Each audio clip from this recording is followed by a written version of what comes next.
So, just a little update. About 3 days ago, Sargon of Akkad put out this video about the Muslim prison gangs.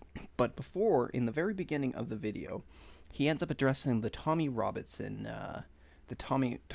getting arrested, and he says this. Tommy Robinson has been arrested. There are many people who wish me to comment on this situation. Unfortunately, I don't believe I can. I don't want to run the risk. I have a family to worry about. I'm sat here twiddling my thumbs, feeling rather useless. And I don't like feeling useless. So I thought the one thing I could do is tell you about the state of British prisons. Okay, so that's what he ends up saying. He says he's not going to address the Tommy Robinson getting arrested thing. To which point, a lot of people did not take that very well, including myself, who ended up leaving this comment for him right here, calling him a coward. This is why you started the Liberalist. You have betrayed your cause. So, anyway, about a day later, on the 26th, Sargon goes onto his live stream, and he ends up saying this, essentially putting out a challenge. I spent 4 or 5 years building my platform to where it is now. I've suffered all of the slings and arrows that have come with it. I've probably ruined any future career prospects I might have. And yet people still call me a coward over this. I firmly disagree. I mean, I don't know whether you remember, and I'm guessing that you don't, but 2 years ago, everyone on Earth thought Tommy Robinson was a racist, and he was absolutely radioactive. So I interviewed him.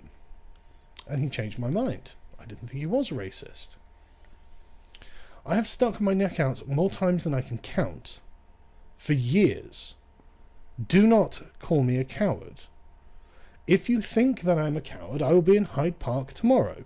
Come down and tell me personally. So he says, come down and tell him personally.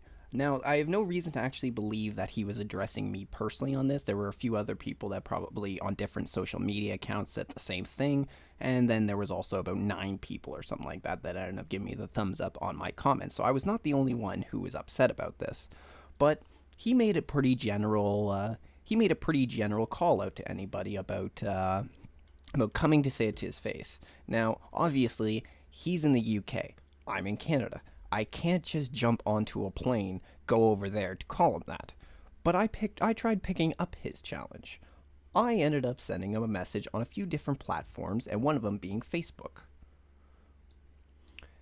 So he puts out the challenge, and I ended up saying to him, in this message, I said, Sargon, I have come to answer your challenge. I was the one in your latest videos calling you a coward for not speaking about the Tommy Robinson arrest. I cannot jump on a plane to say it to your face as I live across the pond, but I can do so in a stream. If you accept the debate, then let's set it up for some time this week. I live in the Eastern time zone.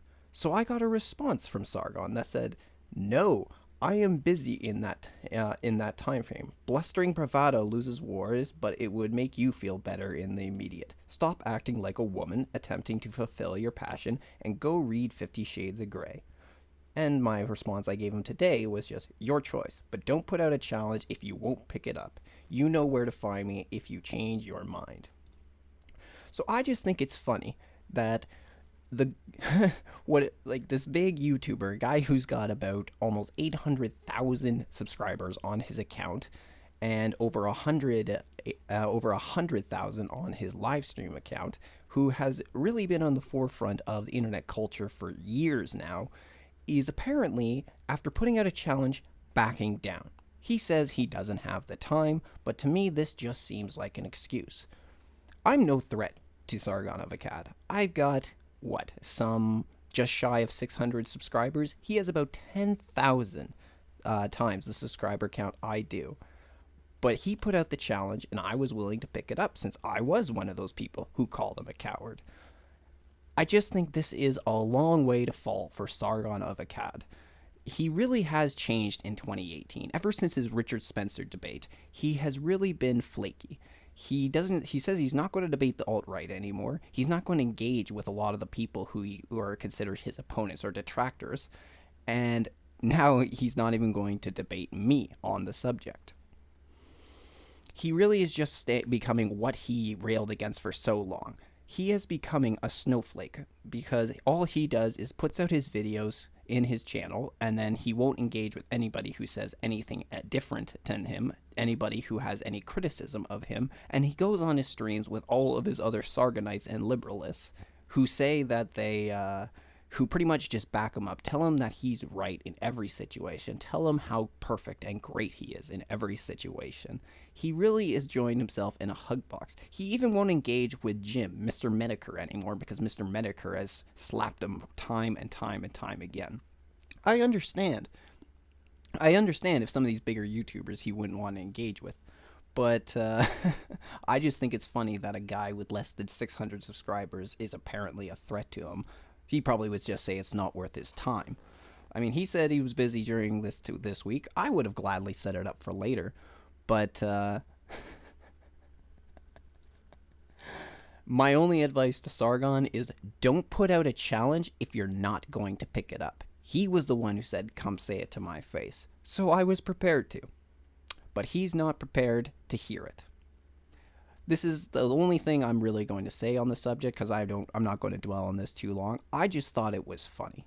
I just thought it was funny that this guy who has put himself as leader of the Liberalists, which is supposed to be an activist group that he took from the internet, bring into the real world, and let everyone know of the dangers of what's going on and what they're dealing with in today's society, now won't engage with a small-time YouTuber simply because, honestly, I think it's just because he doesn't want hear any criticism anymore, that he got so butthurt by the Richard Spencer debate and everything that came after it, that now he's not willing to engage. He's become a snowflake.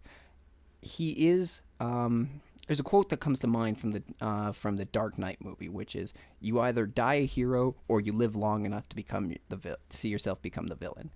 Sargon has seen himself become the villain. He has seen himself become exactly what he railed against, exactly what he has a problem with. A social justice warrior who won't debate and only engages with everyone who tells him how great they are. This is too perfect. And the thing is, too, I don't dislike Sargon. I actually think in a lot of ways we are on the same side. Sure, there's a few things that we disagree with, but all in all, we are on the same side in this fight. But he can't even be brought out to engage in a simple thing like whether he's being a coward or not. What a long way to fall down, Sargon. What a long way to fall.